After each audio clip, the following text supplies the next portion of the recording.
IPL విజయోత్సవాల వేళ బెంగళూరులోని Chinnaswamy stadium దగ్గర జరిగిన తొక్కిసలాట ఘటనపై హైకోర్టుకు కర్ణాటక సర్కార్ నివేదికను సమర్పించింది. ఈ నివేదికలో కీలక విషయాలను ప్రస్తావించింది. పోలీసులను సంప్రదించకుండానే ఆర్సీబీ ప్రేక్షకులను ఆహ్వానించిందని తెలిపింది.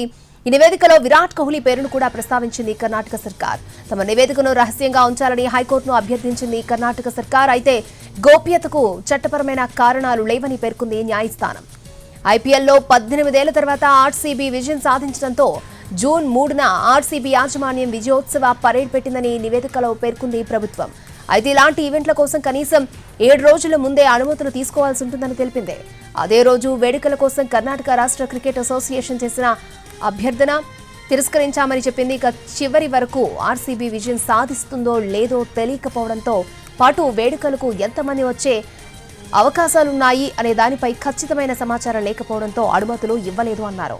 ఐపీఎల్లో విజయం సాధించిన తర్వాత పోలీసులను సంప్రదించకుండానే ఆర్సీబీ తన అధికారిక ఎక్స్ ఖాతాలో విక్టరీ పరేడ్ గురించి పోస్టు పెట్టిందని నివేదికలో పేర్కొన్నారు.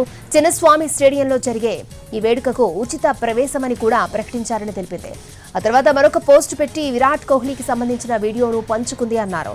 అందులో ఆయన ఈ విజయాన్ని బెంగళూరు ప్రజలు ఆర్సీబీ అభిమానులతో జరుపుకోవాలని ఉందని పేర్కొన్నారు.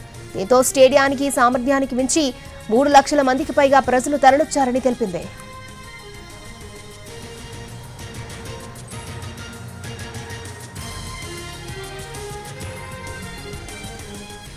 స్టేడియం చుట్టూ దాదాపు 14 కిలోమీటర్ల వరకు ప్రజలు గుమికూడారని ప్రభుత్వం తన నివేదికలో తెలిపింది. దీంతో మార్గ మధ్యంలో స్టేడియం వద్ద పోలీసు సిబ్బందిని భారీగా మోహరించారని, నిర్వాహకులను సరైన ప్రణాళికలు లేకపోవడం, అధికారులకు ముందస్తు సమాచారం అందించడంలో విఫల కావడం వల్లే తొక్కిసలాట జరిగిందని తెలిపింది కర్ణాటక సర్కార్. అందరూ గుమిగూడిన తర్వాత స్టేడియంలోకి వచ్చేందుకు ఎంట్రీ పాసులు కావాలని నిర్వాహకులు ఎక్స్లో పోస్టు పెట్టారని, దీంతో అప్పటికే అక్కడికి చేరుకున్న వారు గందరగోళానికి లోనయ్యారని తెలిపింది.